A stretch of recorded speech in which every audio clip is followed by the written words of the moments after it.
ఆంధ్రప్రభకు స్వాగతం. మనతో పాటు ఉన్నారు రీసెర్చ్ అనలిస్ట్ శ్రీ ఆదిత్య కృష్ణ గారు. సార్ నమస్కారం అండి. నమస్తే.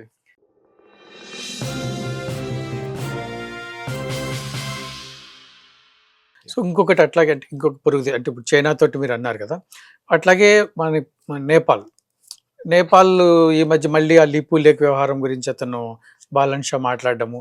సో వీటి వెనకాల చైనా ఉందా పూర్తిగా?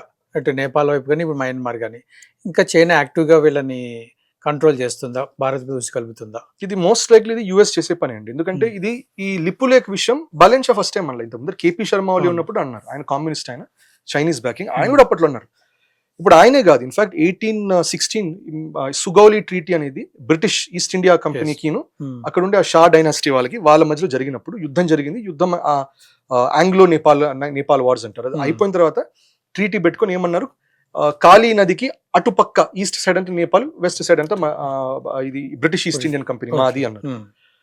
ప్రాబ్లం ఏమొచ్చిందంటే, కానీ ఆ కాళీ నది ఒక పాయింట్ దాకా వచ్చి స్ప్లిట్ అవుతుంది. ఒకటి మన ఉత్తరాఖండ్ వైపు ఒకటి వెళ్తుంది, ఇంకోటి ఏంటంటే లింప్యుదారా అని కాలాపాని అని ఏరియా దాకా వెళ్తుంది. బ్రిటిష్ వాళ్ళు ఏమంటారు, కాలాపాని నుంచి ఆ కాళీ రంగులు వస్తుంది కాబట్టి ఇది కాళీ నది కదా, అటుపక్కన మీద అంటారు. వాళ్ళు ఏమంటారు, మాకు సంబంధం లేదు, అక్కడ ఇంకోటి ఉంది కదా, సో అక్కడ దాకా మాది, సో ఆ ట్రయాంగిల్ మొత్తం మాది అంటారు. ఆ ట్రయాంగిల్ ఎసెన్షియలీ మీకు కాలాపాని, లింప్యుదారా, లిపు లేక్ మాకు ఇచ్చేసేయండి అంటారు. అది అప్పట్లో కూడా 1860 సైన్ అయిన తర్వాత కూడా 1880 కూడా అడిగారు. వాళ్ళ దర్బార్ అడిగింది నేపాల్ వాళ్ళు, ఇది ఇవ్వండి అంటే గమ్మున ఉండండి మీరు అన్నారు. బ్రిటిష్ అనుకున్నట్టు గమ్మున ఉండి మళ్ళీ యుద్ధం చేయాల్సి వస్తుందంటే అసలు అయితే గమ్మున ఉన్నారు. తర్వాత బానే ఉంది, అంతా బానే ఉంది. మళ్ళీ కేపీ శర్మ ఓలీ టైంలో రైజ్ చేశారు.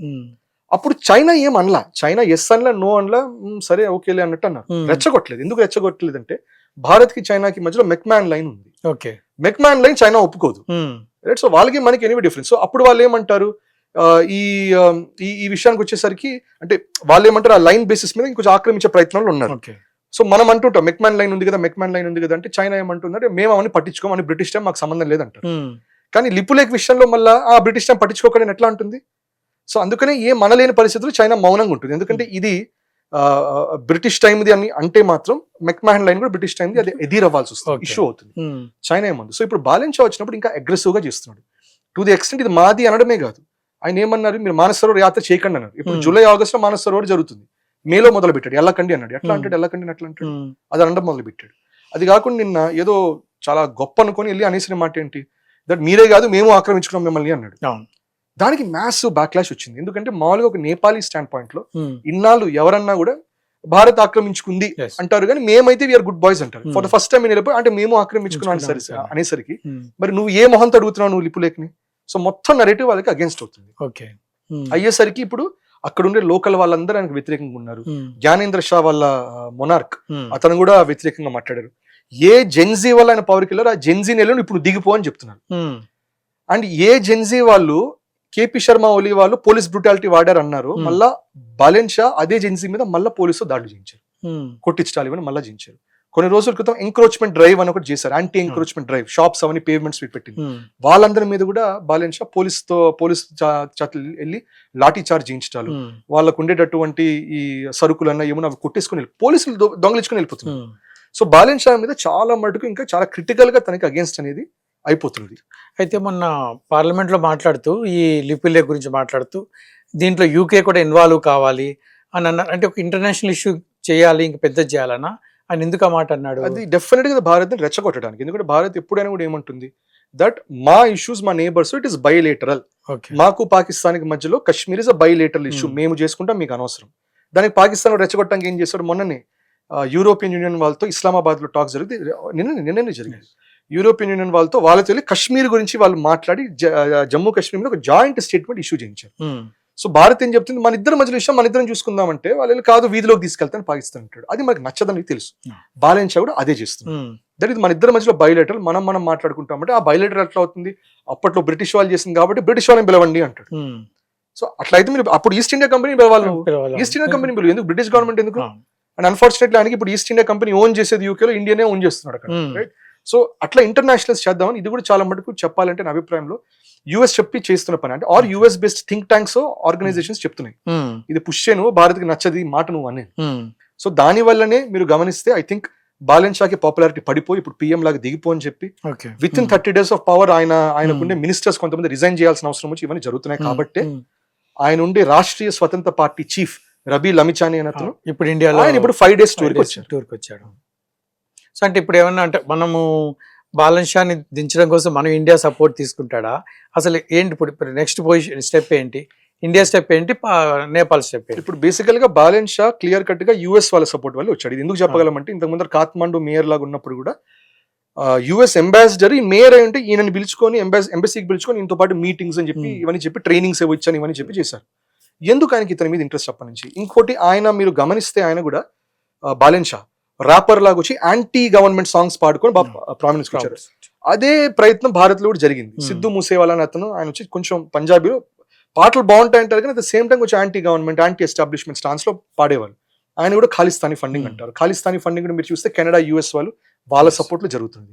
So essentially same model. కానీ సిద్ధు మూసేవాళ్ళని ఇక్కడ బిష్నాయ్ గ్యాంగ్ వాళ్ళు చంపేస్తారంటారు. Balen Shah somehow prime minister అయ్యాడు అక్కడ. సో ఎసెన్షియలీ ఏంటంటే అక్కడ యుఎస్ ఎక్స్పెరిమెంట్ జరుగుతుంది. అది ప్రజలకి నచ్చట్ల, పబ్లిక్ కి నచ్చట్ల. డెఫినెట్ గా the public is now disliking him. ఆయన చేసే పనులకి యంగ్ గై ఫాస్ట్ గా రైజ్ అయ్యాడు. సో మన ప్రభుత్వం కూడా ఏం చేయక్కర్లా. ఎవడెంత ఫాస్ట్ గా రైజ్ అవుతాడు అంత ఫాస్ట్ గా పడిపోతాడు. చిన్నగా అడుగు వేసుకుంటూ వెళ్ళేవాడే వాళ్ళే బాగా గ్రోత్ సస్టైన్ అవుతుంది, మిగతా సస్టైన్ అవ్వదు. సో డెఫినెట్లీ ఈయన రబీ లమిచాని అతను గమనించాడు దట్ మనకి అగేన్స్ట్ అయిపోతున్నది. డెఫినెట్ గా ఆల్రెడీ ఒక రౌండ్ కేపీ శర్మ ఓలీతో చేసిన అటువంటి సూత్రం మన మీద కూడా వాడచ్చు. సో మనం ఇప్పుడు ఏం చేయాలి, న్యూట్రలైజ్ చేయాలి, బ్యాలెన్స్ చేయాలి. ఎందుకు బ్యాలెన్స్ చేయాలి? బాలన్ షా పెట్టిన రూల్స్ లో భారత్ నుంచి భారత్ కి నేపాల్ కి జరిగే ట్రేడ్ $11 బిలియన్. దాంట్లో $10 బిలియన్ మనం ఎక్స్పోర్ట్ చేస్తాం నేపాల్కి. $1 బిలియన్ మాత్రమే నేపాల్ మనకి ఎక్స్పోర్ట్ చేస్తుంది. మన నుంచి వచ్చే $10 బిలియన్ వర్త్ గుడ్స్ కూడా ఆయన టారిఫ్స్ పెడదామని ట్రై చేశారు. అట్లాగే బార్డర్ ఏరియాస్ లో ఓపెన్ బార్డర్స్ ఉంటాయి. చాలా మంది ఫ్యామిలీస్ ఇటు అటు ఉంటారు, మూవ్ అవుతుంటారు. ఉత్తరాఖండ్ కి నేపాల్ కి మూవ్ అవుతూ ఉంటారు చాలా మంది. అది కూడా ఆయన ఆపడానికి ప్రయత్నించి మీ రిక్షాలు అలౌడ్ కాదు, మా రిక్షాలు అక్కడికి అలౌడ్ అని చెప్పి అవన్నీ చాలా పిచ్చి పని చేశారు. సో దానికి ఇప్పుడు ఈయన ఒక బ్యాలెన్సింగ్ యాక్ట్ జరుగుతుంది. ఇన్ఫాక్ట్ ఈయన ఎంటర్ అయిన వెంటనే మీరు చూస్తే బీజేపీ ప్రెసిడెంట్ నితిన్ నబీన్ జీతో కూడా మీటింగ్ జరిగింది. నో బీజేపీ అని చెప్పి ఒక చిన్న ప్రోగ్రామ్ కూడా పెట్టుకొని party to party, not just government to government, అక్కడ ఉన్న ఆర్ఎస్పీ బీజేపీ వీళ్ళిద్దరి మధ్యలో organisation information sharing, organisation understanding, links పెంచుకోవటాలు పార్టీ లెవెల్లో కూడా చేశారు. బికాస్ వచ్చిన రబీ లమిచాని ఈయన the founder and the chief of the party. అదే కాకుండా ఇఫ్ యూ రిమెంబర్ ఇంతకు ముందర ప్రభుత్వాల్లో he was also the home minister. Home ministry role ఉంది. సో ఆయనకి నెక్స్ట్ మీటింగ్ అమిత్ షాజీతో మీటింగ్ జరిగింది. జనరల్ గా అమిత్ షాజీ ఫారిన్ పీపుల్ తో ఎక్కువ మాట్లాడతారు, కానీ ఇంత పెట్టుకున్నారు, ఇంత మాట్లాడారు. ఏం మాట్లాడి ఉండొచ్చు ఆయనతో అంటే డెఫినెట్ గా మనకి తెలిసిందే, మన పోరస్ బార్డర్ అయ్యేసరికి మనకి ఈ కౌంటర్ ఫిట్ మనీ రావడం ఒక ఇష్యూ ఉంది, డ్రగ్ ట్రేడ్ ఒక ఇష్యూ ఉంది, ఇంకోటి క్యాటిల్ స్మగ్లింగ్. అది మెజారిటీ వెస్ట్ బెంగాల్ నుంచి బంగ్లాదేశ్కి వెళ్ళేది. ఇప్పుడు వెస్ట్ బెంగాల్ కంట్రోల్ గ్రిప్ వచ్చేసింది. సో ఇప్పుడు మనకున్న ఒక loose point Nepal border. So ఇప్పుడు నేపాల్ బార్డర్ మీద కూడా అది చెప్తే కంప్లీట్ గా మనకి క్యాటిల్ స్లాటర్ అనేది అయితే కంప్లీట్ గా అవుతుంది. వాటర్ బఫెలోస్ అనేవి జరుగుతుంటుంది, అది లీగల్ గా జరుగుతుంది, కానీ మిల్కింగ్ కౌస్ అనేది it is banned, it is not allowed. So అది బెంగాల్ తర్వాత నేపాల్ అది కూడా ఉంది. మూడోది ఏంటి, క్రిమినల్స్ మూవ్మెంట్ ఉంటుంది. ఇప్పుడు లారెన్స్ బిష్నాయ్ వాళ్ళ ఐ థింక్ వాళ్ళ తమ్ముడు అనుకుంటా, అతను కూడా మొన్న ఇటు నుంచే ఆయన నేపాల్ మీద కానీ యూఎస్కి వెళ్ళే ప్రయత్నం చేస్తుంటే మనం క్యాప్చర్ చేసుకున్నాం. సో అట్లా క్రిమినల్ ట్రేడింగ్ మూవ్మెంట్ ఉంటుంది. ఇంకోటి హిజ్బుల్ ముజాహిదీన్, ఎల్ఈటీ వీళ్ళందరూ కాశ్మీర్ బాగా సెన్సిటివ్ జోన్ కాబట్టి నేపాల్ ద్వారా వాళ్ళు ఎంటర్ అవుతున్నారు. సో అందుకని ఐ థింక్ ఒక హోమ్ మినిస్ట్రీ కూడా హీ పేడ్ అటెన్షన్. ఇంకోటి జైశంకర్ జీ కూడా మాట్లాడారు. ఎందుకు మాట్లాడారు? డెఫినెట్ గా ఇది లిపులేఖ్ గురించి మాట్లాడుంటారు. ఇక్కడ బాలన్ షా అన్నాడు కదా, నేను గలవని ఇతన్ని, నాకు సమానమైన స్థాయిలో ఉన్న వాళ్ళని కావాలని చెప్పారు కాబట్టి. సో డెఫినెట్ గా ఈ డిస్కషన్ వచ్చి ఉంటుంది, ఈ లిపులేఖ్ విషయం ఏం చేద్దాం అండ్ మీరేదో మాది ఆక్రమించుకున్నారని, ఏది ఏమైనా ఆక్రమించుకున్నారా ఇవన్నీ అడుగుతారు డెఫినెట్ గా. ఆయన మాట్లాడారు. అంతెందుకు మోదీజీ కూడా కలిశారు, which is incredible, right? So Balan Shah కాకుండా వాళ్ళ పార్టీ చీఫ్ వీళ్ళందరినీ కలిసి 5 days విజిట్, ధూమ్ ధామ్ తో ఆయనకి డోల్తోనూ ఇవన్నీ చేసుకుంటూ భలే సెలబ్రేటరీగా ఆయన వెల్కమ్ చేశారు. మార్కో రూబియో కూడా అంత సెలబ్రేషన్ జరగలేదు. సో ఈయనకి చేశారు. సో ఈయన ద్వారా మోస్ట్లీ నాకు అనిపించేది ఏంటంటే బాలన్ షా పాపులారిటీ బాగా డిప్ అవుతుంది. సో బాలన్ షా డిప్ అవుతే పార్టీ కొలాప్స్ అవ్వకూడదు. సో ఒక డ్యామేజ్ కంట్రోల్ మోడ్ లో వచ్చి ఉంటారు. సో ఇప్పుడు సబ్సీక్వెంట్ గా ఈయన తర్వాత మోస్ట్ లైక్లీ నేపాల్ నుంచి ఫారిన్ మినిస్టర్ వస్తారు.